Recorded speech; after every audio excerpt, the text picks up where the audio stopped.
Hey, what's up, everybody? Dr. Faki here. I wanted to talk about the carnivore diet, specifically how and why it works, but also talk about why plant foods can also be beneficial, and why we've been taught that they're almost essential for in our diet for good health. So I know there's a lot of confusion amongst people who hear about these diets, and they just kind of have no idea how two opposite ends of the spectrum can be true, and so they think that one or the other is completely false.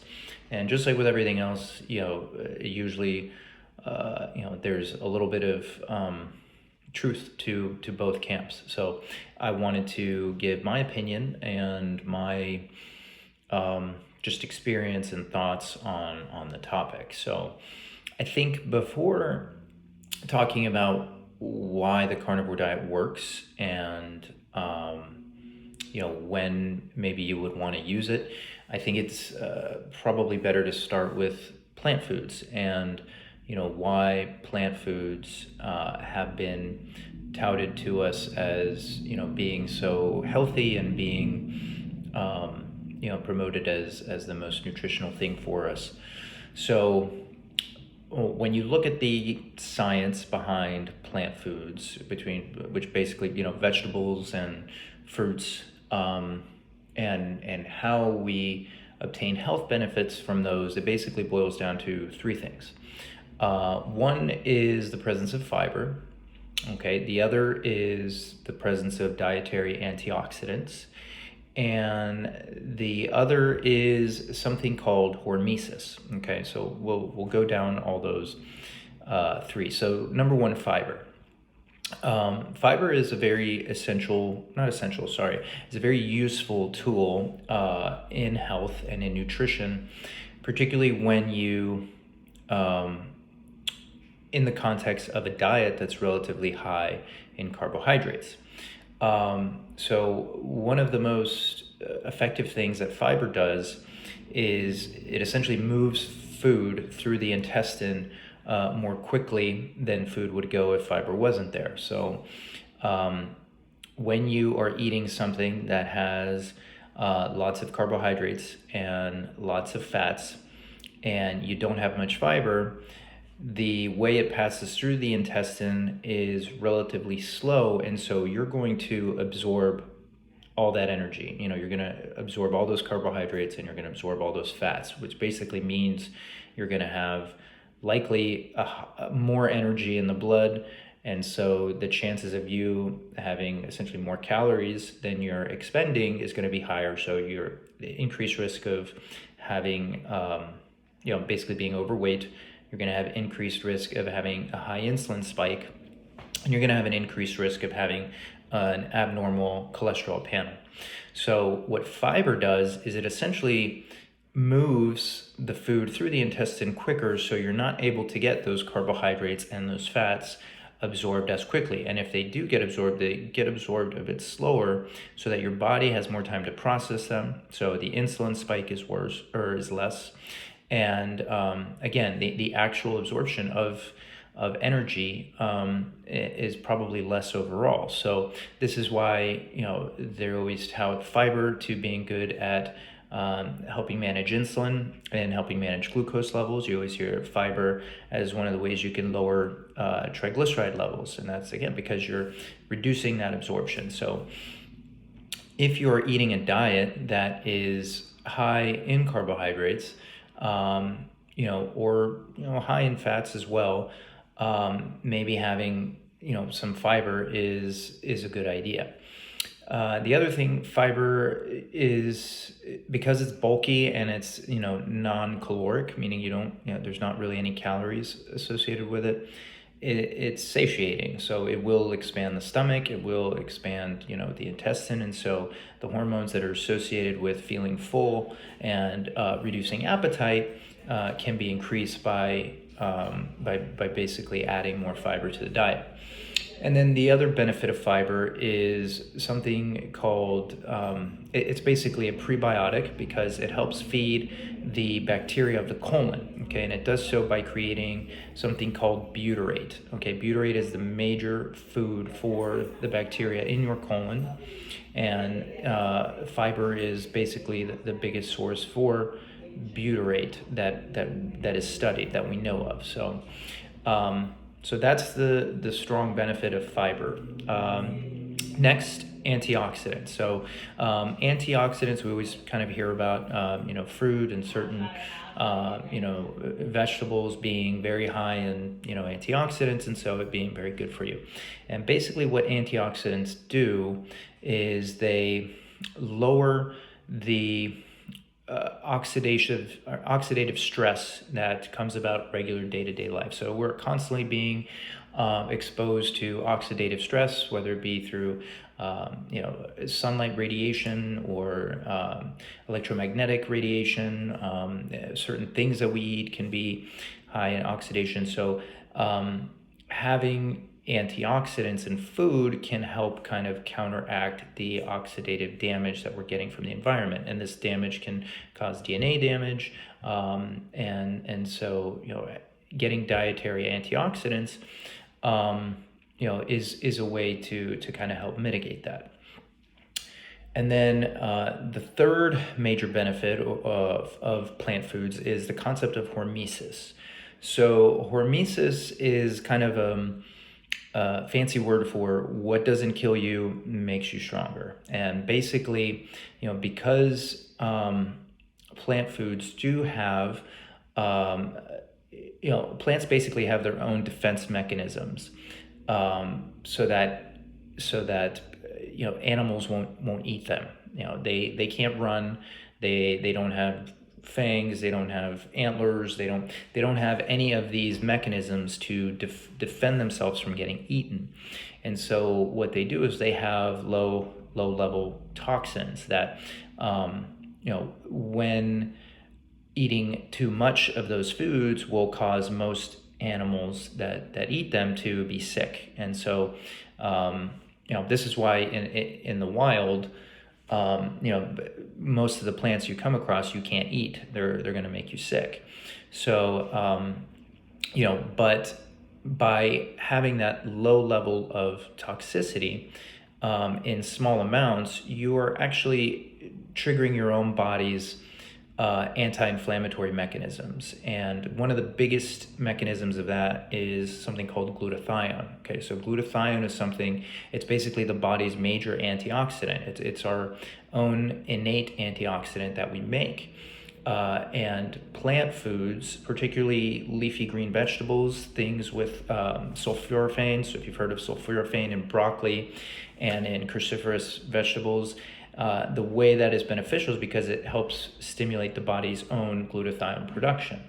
And so by eating these plant foods that we've been able to over time get accustomed to as humans, we're triggering the body's own ability to create antioxidants and help lower inflammation by triggering a small amount of inflammation.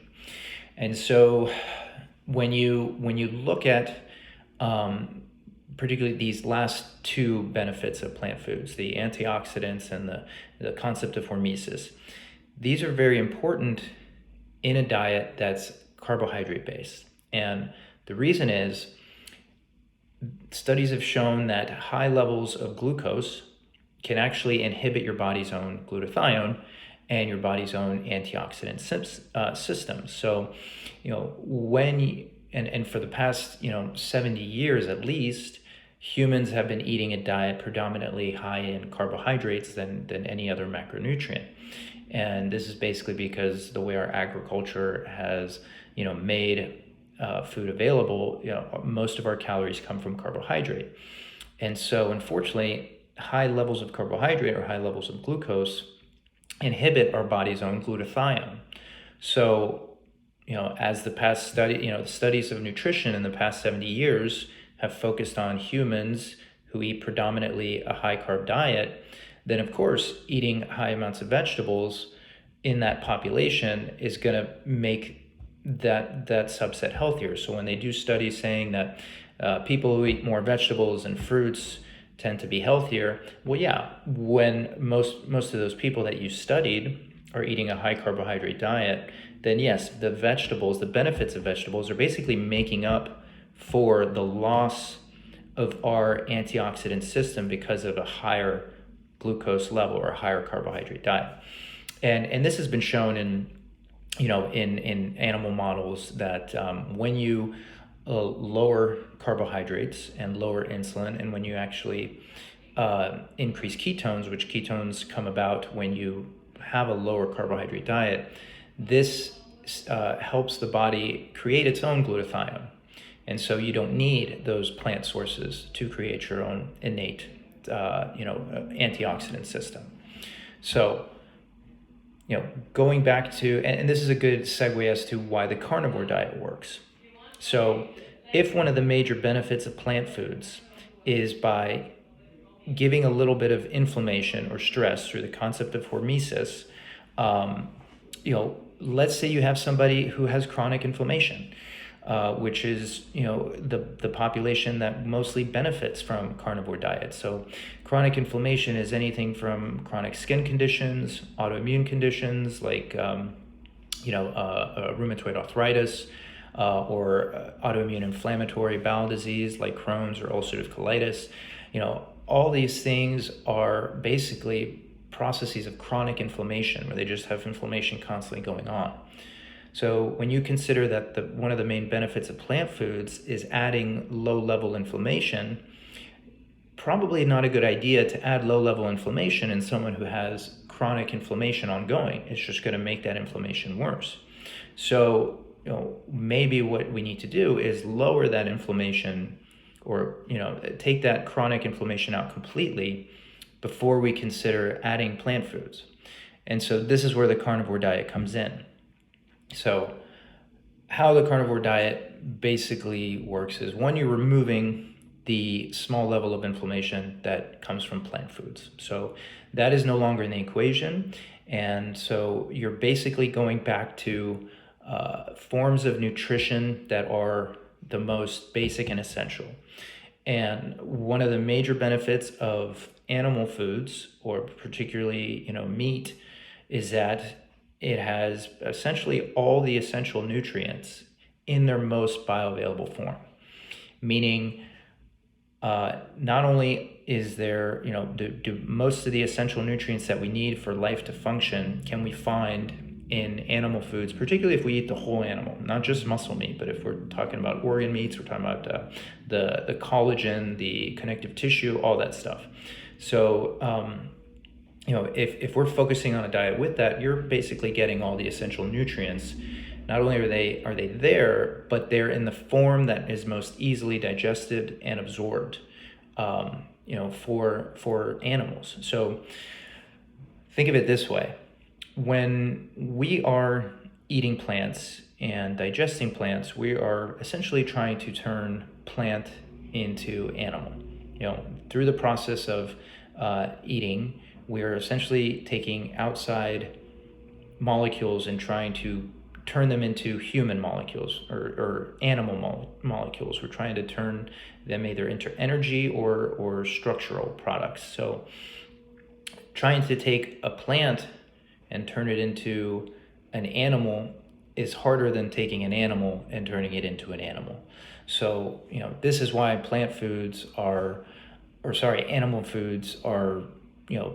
more easily digested and more easily absorbed, particularly when they are, on their own and essentially, prepared properly.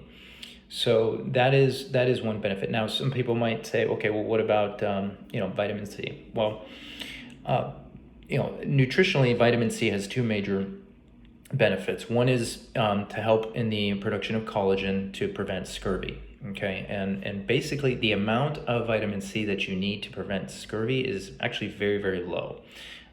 So you can get enough vitamin C to prevent scurvy just from meat and from eating a nose to tail animal-based diet.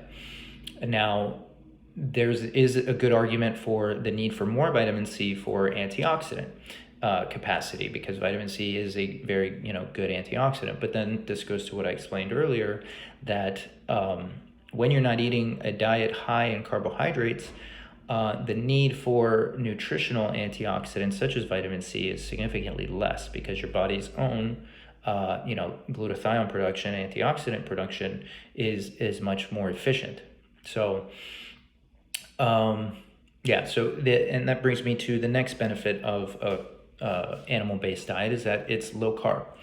And in being low carb, again, you have a better production of your own endogenous glutathione.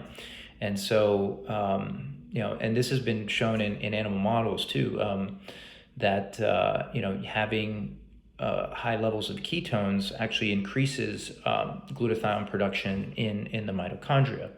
So, eating an animal-based diet is likely going to be a ketogenic diet. And then the fact that it's a ketogenic diet brings me to one of the other benefits of plant foods that a lot of people point to, is, fiber feeding the colonic bacteria through butyrate. So, we talked about fiber being important for butyrate production, and butyrate is the predominant food for, colon bacteria. Well, ketones is basically, as a molecule, or there's different molecules, but one of the major ketones in the blood is something called beta hydroxybutyrate. So this form of butyrate essentially can feed the colonic cells through the bloodstream. So if you have higher levels of ketones in the blood, that butyrate is going to be able to feed the bacteria of the colon just through the blood circulation of the colon. Now, it's likely not as efficient as eating butyrate through fiber, or basically getting butyrate through the diet. But also there's in certain ruminants, particularly in like cows and basically deer, ruminants are essentially mammals that feed predominantly off grass and plants. They actually have a high amount of short chain fatty acids in that meat, and so one of the short chain fatty acids is butyrate. So you do get some butyrate too from eating beef. But now, whether or not these two ways are as efficient as the plant forms of feeding the colonic bacteria, I think it's arguable. But at the very least, in a short amount of time, you're doing a carnivore diet, you are giving enough nutrients to the colonic bacteria. And let's see, the third major benefit of a carnivore diet is the fact that meat is mostly digested and absorbed in the small intestine, which means that you're almost allowing you could be considered like a colon fast. You're letting the colon rest, and so you're allowing it to recover from any kind of chronic inflammation that might be present. The other thing is, a lot of times when people have chronic digestive issues, if they have chronic constipation, or if they have chronic diarrhea, or they alternate between the two, this is something that a lot of doctors will call IBS. So IBS is essentially what we call a garbage can diagnosis. It's a diagnosis where we can't really figure out what it is, so we just put a name to it. But we haven't really figured out a good way to treat it, and we really haven't found a official way to diagnose this, or at least the mechanism behind it. So, but one of the theories is that one of the major causes of IBS is actually bacteria that basically normally lives in the large colon, actually migrates up to the small intestine. And then it starts causing issues, because really we're not supposed to have that much bacteria in the small intestine, or at least the same kind of bacteria that's in the colon where it's not supposed to be in the small intestine. And so what happens is if you continue to feed this part of the small intestine that has colon bacteria, a bunch of plant foods and fiber, you're kind of making it worse. You're making that area of the small intestine with more colon bacteria. So by eliminating plant foods and focusing solely on animal foods or meat, then what you're doing is essentially you're feeding the small intestine and allowing for the bacteria that usually lives there, which is, again, the small intestine is where meat is mostly absorbed and digested. So you're basically promoting back the good bacteria of the small intestine while not feeding the bad bacteria or the misplaced bacteria of the large colon in the small intestine. So, that is another reason why people get really good benefits with digestive issues on the carnivore diet. So, in summary, I think that if you are someone who has chronic inflammation, if you have chronic digestive issues, if you have chronic skin issues or autoimmune conditions, the carnivore diet would be a very good place to kind of start as a just general reset.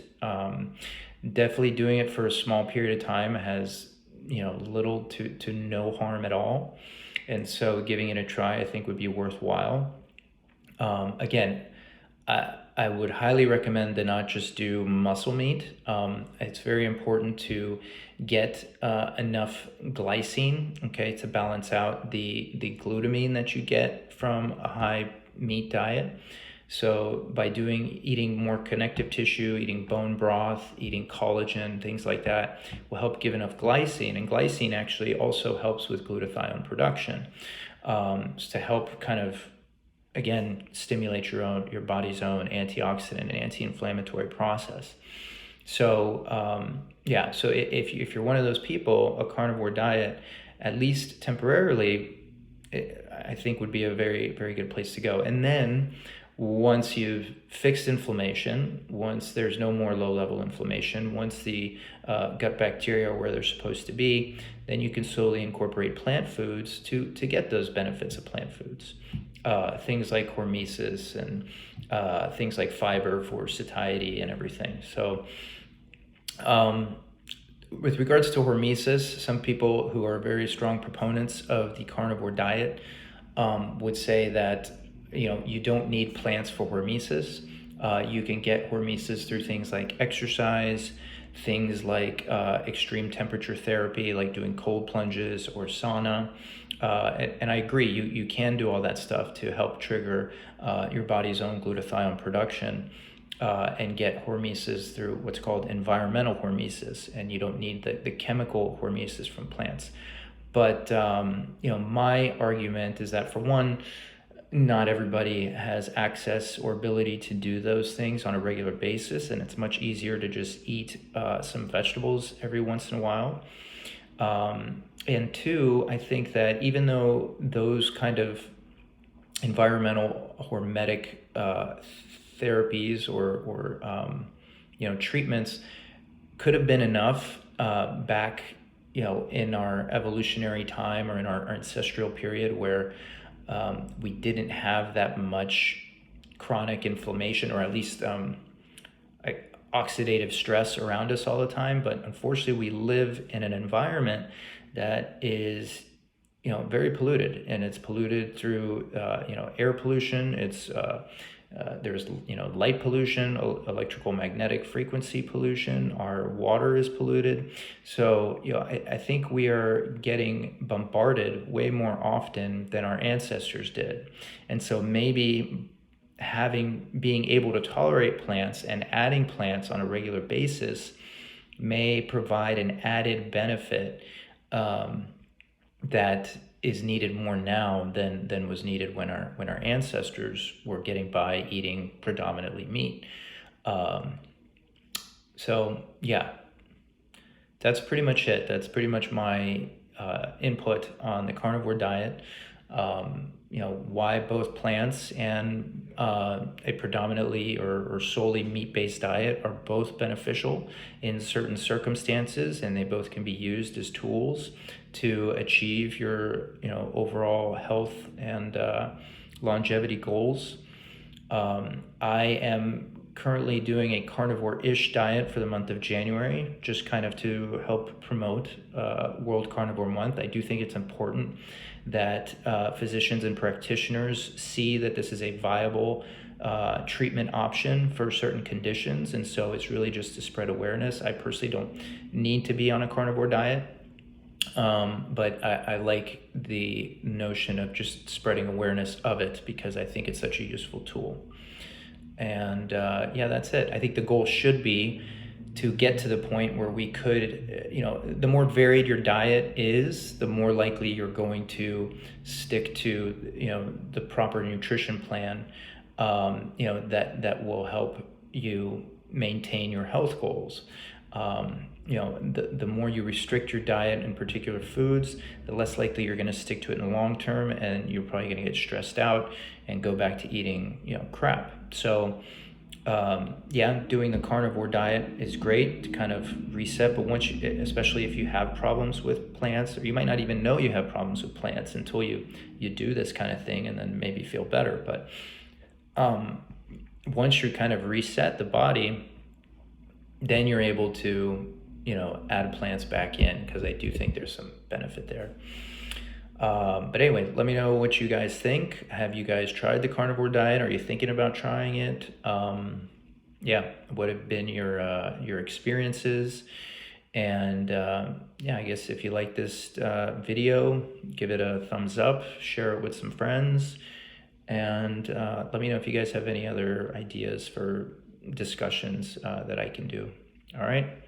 Otherwise, stay healthy and stay tuned.